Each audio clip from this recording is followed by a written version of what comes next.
What's up, fight fans? This is Amir here to do another boxing analysis. This analysis will be between Amir Khan versus Zab Judah. Zab Super Judah versus King Khan. I think Amir Khan is gonna do his thing. He's gonna throw a 1, 2, 3, 4 combination. Let me get straight into it, man. I think Zab Judah is over the hill, to be honest. Look at Amir Khan's resume, man. I mean, he fought, Paulie Malignaggi, Paul McCloskey, dominated him, made him look like shit. I mean, Paul McCloskey never looked perfect in shape anyways, but I thought he would have done a little bit better. And I mean, Amir Khan just dominated him with movement, his angles, his skills, as he say, pay the bills. And I mean, he showed it, man. I mean, it looked like Paul McCloskey just did not have it, and he wanted to quit anyway. Um, I mean, this guy from Britain, this Pakistani guy, is just amazing. Like, people don't give him enough credit. I didn't even give him enough credit. I had a couple of videos where I didn't talk too well on him, or was very ignorant about him. I really feel that he is a good boxer. Now, is he great? No. If he beats a Floyd Mayweather caliber opponent, yeah, I'll be like, wow, he's a great boxer. He's a great, I'm impressed with him. But I mean, for this fight, he should run through Zab. Only thing Zab can do is throw his little tricks in the bag. Throw his little right hook and then his little left uppercut, or do his little sneaky left uppercut where he waits for you to, kind of drop your head down, and then he pop, he just pops it up. He keeps it tucked. See, when you're real tight, almost like in a chop coily type, defense offense type style, you really won't be able to get off in those middle to later rounds like you would want to. See, the reason why he looks so good against Mayweather a little bit is because Mayweather's more of a defensive-minded fighter than offense is his defense. But see, in this fight, Amir Khan is very smart. He's going to use head movement, and I just think his angles and timing and the brilliance of the mind of Amir Khan and Freddie Roach as a combination is going to show. I'm not dick riding or anything. I'm just keeping it real, man. I think Amir Khan has a pretty good jab. He has an amateur style, and people don't give him enough credit for it because it works for him. Zab Judah can catch him, but the window is very, very tight. It's gonna be very hard for him to catch him in that window. And what I mean by window is try to catch him either here or catch him here.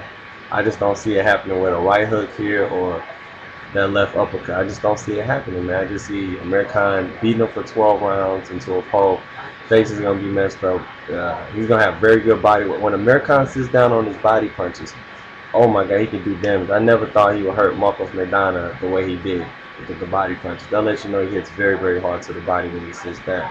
Or any punch when he sits down on it. But I think he'll be on his bicycle a little bit, not a lot, just a little bit. It won't be nowhere as near as the Marcos Maidana fight. He's towering over him anyway at about 5'10.5" tall. I just see his boxing skill and his youth, giving Zab Judah a lot of problems. He has 25 wins out of his 26 total fights, only one loss, and we know what that was about. We don't need to repeat it. And wins is 17 by knockout, which meaning going to the knockout, he can knock him out. That's what makes this fight so interesting. And Zab Judah can knock Amir Khan. Like, he has the power to do it. Sorry to throw it out there to you fans in England, but it is the truth. He can do it, but can he do it? That's remain to be seen. I don't think he can do it personally. I think Amir Khan has too good of skills. He's not going to risk himself that much to even get hit with that left uppercut or right hook from Zab. Zab is going to be really tight, I see, throughout the middle. Like I said, the beginning and middle rounds. I don't see him going crazy and throwing a crazy barrage of punches. He's not that type of boxer anyway. And I just think Amir Khan's going to put it on him, man. He's going to break him down in a technical fashion, body and head, body and head. And, you guys tell me different if you see different. I see Amir Khan using a good jab and just outboxing and winning every round. 24 years old. And, on the line is the WBA and IBF junior welterweight titles at 140. It's going to be in Mandalay Bay Resort Casino, Las Vegas, Nevada, July 23rd, 2008. Do not miss it, you guys. It's going to be a great fight. Way better than Amir Khan's previous fight against Paul McCloskey. I assure you that. I just see Zab Judah not. I mean, he's talking a whole lot. He's saying he's gonna do this, saying he believes in God, blah blah blah. That's all good enough. But you've been knocked out before several times. Miguel Cotto beat you into a pulp in the summertime, I think of '08 or '09. I mean, beat you into a pulp. I mean, Casa Zoo knocked you out back in the early 2000s when you had hair. I mean, your legs were gone. So, I mean, if American sits down on some good body punches or hit you on that side of that chin with a good right hook or left hook, this is going to be lights out for him. I mean, for Zach Judah. So, you know, I feel American will win in a late TKO stoppage from a barrage of punches in the 9th or 10th round. If not, it will go 12 rounds, and I see Amir Khan doing this thing. So you guys tell me what you think. I think this would be a great fight for boxing.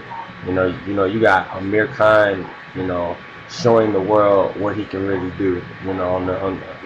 Because they said Zab Judah is a notable opponent, which he is, because he fought the Floyd Mayweather and Miguel Cotto.